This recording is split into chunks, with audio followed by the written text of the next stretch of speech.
कि अगर आपको पीआर नहीं भी मिलती तो फिर आपके पास क्या ऑप्शंस हो सकते हैं। इस तरह का है कि आप अपने 10 साल पूरे करें और 10 साल पूरे करके आपको डेफिनेटली पीआर मिल जाएगी। उसके बाद आपको 110% जो है वो पीआर मिल जाती है अभी के कानून के मुताबिक। उस 4-5 साल के अंदर आप इतने पैसे बना लेते हैं कि आप यहाँ पे कोई प्रॉपर्टी ले लेते हैं।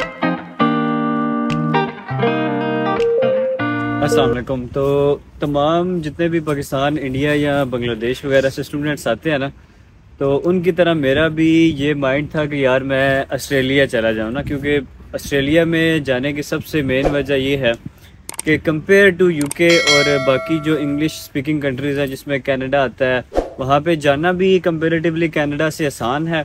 और ये भी फ़ायदा है कि आपको पीआर जो है वो कंपेरेटिवली आसानी के साथ मिल जाती है, क्योंकि पाकिस्तान से जब आप मूव कर रहे होते हैं ना, तो आप इतने पैसे लगा के जा रहे होते हैं, तो आपका मकसद ये होता है कि यार कम से कम वहाँ सेटलमेंट तो होना। ये तो नहीं है कि यार 20-25 लाख रुपया लगाया और बाद में सेटलमेंट भी नहीं हुई और जो है ना वो मसले पेश आते रहे हैं, वहीं पे जो है वो पैसे इतने लगा के फिर उसके बाद अपने कंट्री जाने का फिर किसी का दिल भी नहीं करता।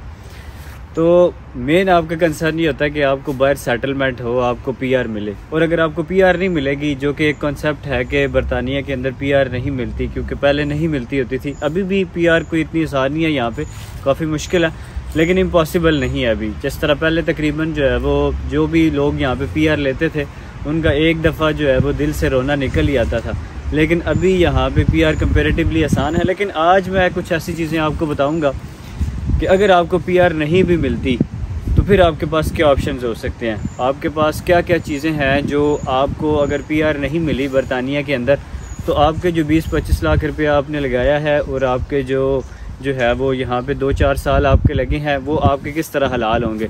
तो उन सारी चीज़ों के बारे में आपको मैं बताता हूँ। पहला ये तरीका है कि हम कोशिश ये करते हैं कि हमें पीआर मिले। तो पीआर अगर हम लेना चाहते हैं तो हम किन किन चीज़ों के ऊपर जा सकते हैं। सबसे पहली चीज़ है कि अगर आपका मकसद ये है कि आपको पीआर मिले ही मिले, हर सूरत आप पीआर लेना चाहते हैं, तो आप क्या करेंगे, आप आते साथ जॉब्स में अप्लाई करना शुरू करेंगे। आप अपनी फ़ील्ड डिफ़ाइन करें। जैसे मेरी इंजीनियरिंग फ़ील्ड है तो मैं डिफ़ाइन कर लूँगा कि मेरी फ़ील्ड इंजीनियरिंग है, तो इंजीनियरिंग की यहाँ पे कौन सी कंपनीज़ हैं जो स्पॉन्सरशिप देती हैं। अच्छा, उसकी एक लिस्ट ना यूके की वेबसाइट के ऊपर है, उस लिस्ट के अंदर वो सारी कंपनीज़ हैं जो आपको स्पॉन्सरशिप दे सकती हैं। अच्छा, एक चीज़ माइंड में रखनी है, बहुत सारे स्टूडेंट्स के माइंड में ये होता है कि मेरे चाचू मामू वहाँ पे नेशनल हैं, तो क्या वो मुझे स्पॉन्सरशिप दे सकते हैं, उनकी वजह से मैं नेशनल हो सकता हूँ या नहीं।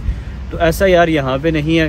स्पॉन्सरशिप आपको कोई कंपनी दे सकती है, कोई बंदा नहीं दे सकता। अगर कोई आपके चाचू मामू किसी ऐसी कंपनी में है जो स्पॉन्सरशिप दे सकती है, तो फिर तो आपको जो है वो स्पॉन्सरशिप दे के आप उसके ऊपर चले जाएँ, फिर आपको पीआर मिल जाएगी।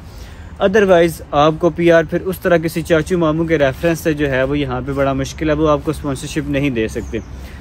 तो स्पॉन्सरशिप के लिए ज़रूरी है कि आप स्पॉन्सर जॉब ढूंढें, अपनी फ़ील्ड से रिलेटेड जो है वो जॉब ढूंढें, तो आपको स्पॉन्सरशिप मिल जाती है। स्पॉन्सरशिप बहुत ज़्यादा मुश्किल नहीं होती, पहले मुश्किल थी, लेकिन अभी क्योंकि बरतानिया के अंदर जो इनके अपने लोग हैं ना, वो बहुत ज़्यादा पढ़ते नहीं हैं। वो आपको पता है कि अयाश पसंद लोग हैं, वो अपनी पसंद की फ़ील्ड ही पढ़ते हैं। जैसे कोई म्यूज़िक में चला गया, कोई आर्ट्स में चला गया, आईटी की फ़ील्ड से रिलेटेड, और जो बाकी जो फील्ड्स हैं हमारे पास, इंजीनियरिंग की फ़ील्ड्स हैं या मेडिकल की फ़ील्ड्स हैं, उनमें ये कंपेरेटिवली क्योंकि फ़ील्ड्स थोड़ी मुश्किल होती हैं, तो लोग जो है ना वो कम ही उसमें चाहते हैं। तो इस वजह से इन फील्ड्स के अंदर स्पॉन्सरशिप ढूंढना कंपेरेटिव टू जो है वो बाकी फ़ील्ड की निस्बत आसान है। फिर आप अगर आपने सीए किया या आप जो है वो इस तरह के ACCA वगैरह कर रहे हैं या बिज़नेस एनालिटिक्स में है या आप लॉ में है, तो कंपेरेटिवली आपके लिए हो सकता है कि पीआर लेना या स्पॉन्सरशिप लेना कंपेरेटिवली आसान होगा। लेकिन यह कि अगर आपकी फ़ील्ड ही बहुत जो है, आपने कंसल्टेंट के कहने के ऊपर अंधाधुंध आपने फ़ील्ड चूज़ कर लिया, आपने बिल्कुल देखा ही नहीं है कौन सी डिग्री है, कौन सी यूनिवर्सिटी है, तो फिर आपके लिए ये कंट्री जो है वो मुश्किल होगा, फिर आपके लिए यहाँ पे रहना जो है वो मुश्किल होगा। तो पीआर के कुछ तरीके हैं वो मैं आपको बताता हूँ, साथ ही मैं आपको ये भी बताऊँगा कि अगर पीआर नहीं मिलती तो आप किस तरह इस मुल्क के अंदर स्टे कर सकते हैं। उसमें सबसे पहला तरीका ये है कि आप पीआर लें। दूसरा आपके पास तरीका ये है कि आप यहाँ पे रहने के लिए अपने वीज़े को किसी दूसरे वीज़े में कन्वर्ट करें।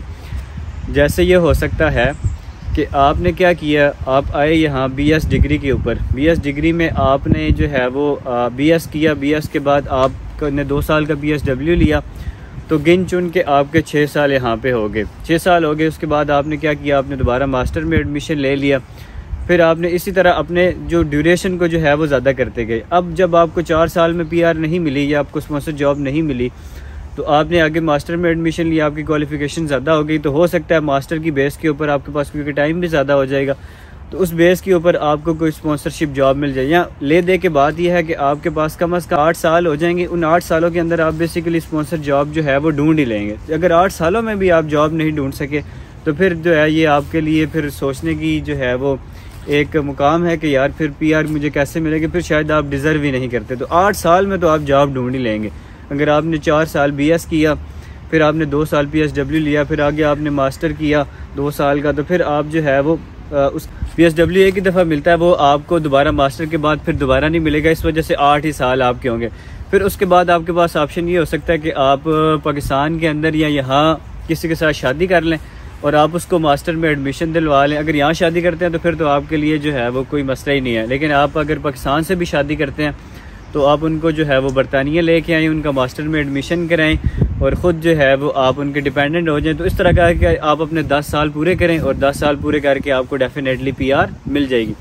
तो पहला तो ये तरीका है कि आपकी PR लेने का बड़ा आसान, कि आप लीगली 10 साल यहाँ पे इस तरह अपने पूरे कर लेंगे तो आप PR ले लेंगे। जब आप PR ले लेंगे तो फिर तो आपके लिए कोई जो है वो यहाँ पे मसला ही नहीं है। ये तो पहला ऑप्शन हो गया। दूसरा ऑप्शन ये है कि अगर आप स्टूडेंट वीज़े से किसी और वीज़े में कन्वर्ट करते हैं, जैसे आजकल यहाँ पे ना केयर होम के वीज़े खुले हुए हैं। केयर होम के वीज़े तकरीबन सबको ही मिल जाते हैं। अगर आपने ये सोच ही लिया कि आपने यहीं पे रहना, जो मर्ज़ी हो जाए, आपने यहाँ से किसी और कंट्री भी मूव नहीं करना, आपने वापस भी नहीं जाना, तो आप केयर होम का वीज़ा ले सकते हैं। केयर होम के वीज़े में जो है वो 100% तकरीबन श्योर होता है अभी तक के लिए। जब मैं ये वीडियो बना रहा हूँ तब ये तकरीबन श्योर होता है कि यहाँ पे आपको 5 साल का वो वीज़ा होगा, या पहले वो 2.5 साल का वीज़ा देते हैं, फिर उस 2.5 साल को एक्सटेंड करते हैं। तो वो बेसिकली आपका जो है वो वर्क वीज़ा ही होता है। तो वो उस वीज़े के बाद आपको 110% जो है वो PR मिल जाती है अभी के कानून के मुताबिक। आज से 5 साल बाद कानून चेंज हो जाए उसका मुझ कुछ कह नहीं सकता, लेकिन अभी तक के कानून के मुताबिक उसमें आप जो है वो PR आपको मिल जाती है। ये तो हो गया दूसरा तरीका। फिर तीसरा तरीका ये है कि आपने जब अगर आप मास्टर भी करने आए हैं या BS भी करने आए हैं तो आपने कम से कम 4-5 साल यहाँ पे गुजारे हैं। उस 4-5 साल के अंदर आप इतने पैसे बना लेते हैं कि आप यहाँ पे कोई प्रॉपर्टी ले लेते हैं, यहाँ पे आप कोई वीज़ा ऐसा ले लेते हैं। वीज़ा का मतलब ये है कि यहाँ पे आप कोई स्टार्टअप कर सकते हैं, यहाँ पे आप कोई टेक अवे कर सकते हैं, यहाँ पे आप कोई बिज़नेस कर सकते हैं, यहाँ पे आप कोई इनोवेशन ला सकते हैं। अच्छा, उसमें बहुत सारे वीज़े होते हैं। जैसे पहला वीज़ा हमारे पास होता है स्टार्टअप वीज़ा। उसकी कोई किसी किस्म की रिक्वायरमेंट नहीं है, सिर्फ एक रिक्वायरमेंट है कि आपने UK गवर्नमेंट को सेटिस्फाई करना है कि मैं बरतानिया के अंदर एक स्टार्टअप करने जा रहा हूँ। स्टार्टअप का मतलब ये है कि मैं बेसिकली बरतानिया के अंदर क्या करने जा रहा हूँ, एक नई चीज़, एक नई इनोवेशन, एक मेरे पास आइडिया है और मैं एक बिज़नेस को डेवलप करने जा रहा हूँ। जैसे फॉर एग्ज़ाम्पल एक हमारी जो है वो जानने वाली थी, उन्होंने यहाँ पे स्टार्टअप किया था कि मैं जो इलेक्ट्रिक व्हीकल्स हैं उनका मैं स्टार्टअप यूँगी। मैं यहाँ पे अंदर जो है वो इस कंट्री के अंदर पोल्यूशन को कम करने के लिए अपने पेट्रोल के क्योंकि ज़खायर जो है वो ख़त्म हो रहे हैं, तो मैं इलेक्ट्रिक व्हीकल्स को प्रमोट करने के लिए एक स्टार्टअप करूँगी। तो इस तरह एक कोई आइडिया है अगर आपके पास, तो आप यहाँ पे आराम से स्टार्टअप वीज़ा ले सकते हैं। वो स्टार्टअप वीज़े में अंदर आपको फुल टाइम काम भी अलाउ होता है और आप जो है वो यहाँ पे वर्क भी कर सकते हैं और आप अपना बिज़नेस भी डेवलप कर सकते हैं। उसके अलावा एक और नेक्स्ट चीज़ आपके पास क्या हो सकती है, वो ये हो सकती है इनोवेटिव वीज़ा। जब आपने यहाँ पे 5 साल गुजार लिए हैं तो आपने इतने पैसे कमा लिए हैं कि आप इनोवेटिव वीज़ा ले लें। वो इनोवेटिव वीज़ा बेसिकली ये होता है कि अगर आपके पास जो है वो 50,000 पाउंड हैं तो आप उसको यहाँ पे इन्वेस्ट करें और अपने वीज़े को इनोवेटिव वीज़े में कन्वर्ट कर लें। उस वीज़े में आपको फुल टाइम वर्क भी अलाउ होता है और वो 2 साल का वीज़ा होता है। फिर आप जो है वो उसमें अगर कोई अपना सेटलमेंट का सीन बना लेते हैं तो फिर आपको जो है वो इस मुल्क से जाने की ज़रूरत नहीं है। तो ये तो बेसिकली 4-5 तरीके मैंने आपको बता दिए। ये वो तरीके हैं कि आप अगर बरतानिया से निकलना ही नहीं चाहते, आप बरतानिया के अंदर ही रहना चाहते हैं, तो आप इन 4-5 तरीक़ों से जो है वो बरतानिया के अंदर रह सकते हैं। फिर मैं आपको अगर होनेस्टली बताऊँ ना, तो हमारे गांव में एक कहावत मशहूर थी कि जेड़ा एक बार बाहर चला गया ना वो वापस नहीं आता। तो बात ये है कि जब आप ये अपने कंट्री से निकल के यहाँ आ जाएंगे ना और आपने माइंड में ये सोच लिया कि यार जो मर्जी हो जाए मैंने यहाँ से नहीं जाना वापस, तो फिर आप नहीं जाते, फिर आप कोई ना कोई हाल निकाल लेंगे, लेकिन अगर खुदा न खास्ता किसी वजह से आपको जाना भी पड़ता है तो इन 4-5 सालों में यार आप इतने पैसे बना लोगे जो आप शायद पाकिस्तान के अंदर बैठ के कभी भी नहीं बना सकते।